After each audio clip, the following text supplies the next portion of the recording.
کہ مدینہ کے باہر کی کس بستی کا بتا رہے تھے، وہاں پہ کوئی حکیم ہے، آپ وہاں جائیں اور جا کے دوائی لے آئیں۔ تو امام مالک کہنے لگے نہیں، میری بیماری کا اس کو بتا کے ایسے ہی دوائی لے آؤ۔ 2-3 بار دوائی لی لیکن فرق نہیں پڑا، تو حکیم نے کہا کہ امام صاحب سے کہیں کہ خود آ جائیں میرے پاس اور آ کے دوائی لے جائیں، اور اتنا کہنے کے بعد جاتے نہیں تھے۔ آپ کو بہت بار کہا کہ آپ جائیں دوائی لے آئیں، تو امام مالک کہتے تھے میں مدینہ سے باہر جاؤں اور میری موت آ جائے تو مجھے کیا فائدہ ملے گا، کہ میں تو مدینہ میں اس لیے بیٹھا ہوں کہ ادھر ہی مجھے موت آئے اور میرے نبی کی شفاعت مجھے مل جائے۔ کہا جاتا ہے جب ان کی صحت زیادہ خراب ہو گئی تو ان کو جانا پڑا حکیم کے پاس۔ جب مدینہ کی حدود سے باہر گئے ہیں تو بھاگنے لگ گئے، بھاگ کے گئے ہیں اور حکیم سے کہنے لگے جلدی سے دوائی دے دو، میں بھاگ کے پھر مدینہ کی حدود میں داخل ہو جاؤں، میں مدینہ سے باہر ہوں اور مجھے کہیں موت نہ آ جائے۔ اور ایسے ہی ہوا، حکیم نے جب دوائی دی اس کے بعد امام مالک بھاگے وہاں سے اور بھاگ کے مدینہ کی حدود میں داخل ہو گئے۔ یہی وہ مدینہ تھا۔ اس کے لیے حضرت سلمان فارسی نے شام کے کسی پادری سے سنا تھا کہ آخری نبی حضرت محمد صلی اللہ علیہ وآلہ وسلم پہلے مکہ میں آئیں گے اور مکہ سے کھجوروں والی زمین، ایک ایسا شہر ہوگا جس کو کھجوروں والی زمین کہا جائے گا، وہاں پہ کھجوریں بہت زیادہ ہوں گی، جو مدینہ منورہ تھا۔ کہنے لگا کہ وہاں پہ آخری نبی آئیں گے اور وہ تمہیں سچے رب سے ملا دیں گے۔ تو سلمان فارسی کہتے ہیں کہ میں جب گھر سے نکلا تو میرے پاس بہت سارے پیسے تھے اور میں رب کی تلاش میں تھا کہ مجھے سچا رب مل جائے، کیونکہ نہ تو آگ کو رب مانوں، نہ میں ہواؤں کو رب مانوں، نہ ستاروں کو رب مانوں، تو کہتے ہیں مجھے سچے رب کی تلاش تھی۔ تو مجھے اس پادری نے بتایا کہ سچے رب کی پہچان تو آمنہ کے لال نہیں کروانی ہے۔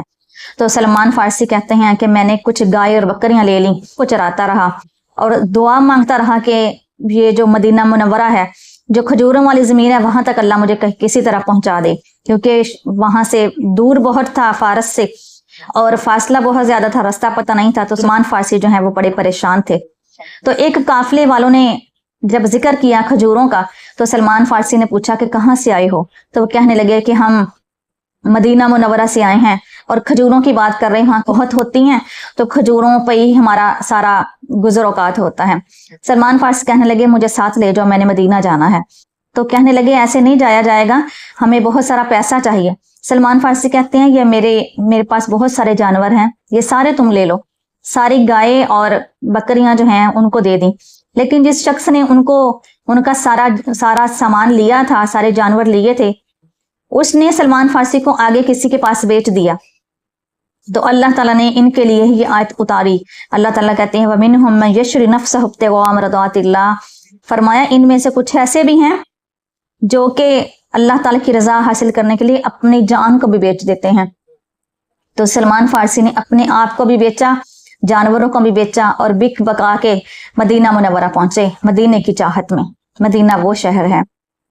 کہا جاتا ہے کہ ایک بار جب بابا فرید شکرگنج وہاں گئے ہیں مکہ میں حج کرنے کے لیے، تو وہاں پہ آپ نے کچھ لوگ ایسے تھے جو کہ جس کو چور ڈاکو کہتے ہیں، تو انہوں نے بابا جی کو ان سے پیسے وغیرہ جو تھے وہ بھی لے لیے اور ان کو مارا اور اس کے بعد مدینے کی طرف، مدینے کے رستے پہ ڈال دیا۔ تو جب واپس آئے ہیں تو کچھ مریدین نے پوچھا کہ ہم نے یوں سنا ہے، تو بابا جی کہنے لگے کہ نہیں، جو بھی ہیں انہوں نے مجھے لگایا تو مدینے کے رستے پہ تھا نا۔ کہنے لگے جب وہ میں چلتا رہا تو میں مدینہ منورہ پہنچ گیا۔ تو کہنے لگے وہاں کے چوروں کے پہ بھی ہمیں کوئی شکوہ نہیں ہے، چوروں کی بھی شکایت ہم نہیں کر سکتے کہ وہ شہر ہی اتنا عظیم ہے۔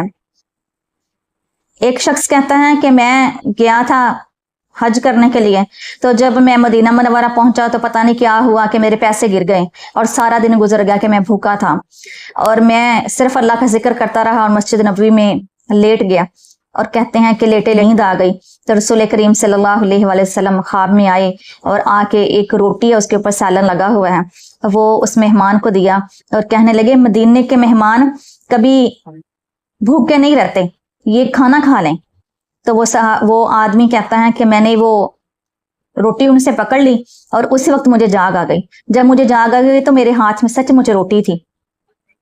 اللہ تعالیٰ سے دعا ہے مدینے کی حاضری ہم سب کو اللہ تعالیٰ نصیب فرمائے، مدینے کی بہاریں اللہ تعالیٰ ہم سب کو دیکھنا نصیب فرمائے، کیونکہ وہی وہ شہر ہے جہاں پہ رسول کریم صلی اللہ علیہ وآلہ وسلم کا روضہ مبارک ہے اور میرے نبی نے فرمایا کہ میری قبر کی زیارت کی یعنی میرے روزے کی زیارت کی، اس کا مطلب ہے اس نے میری زیارت کی۔ اللہ تعالیٰ سے دعا ہے اللہ تعالیٰ ہم سب کو عمل کی توفیق عطا فرمائے۔ وآخر دعوانا ان الحمد للہ رب العالمین۔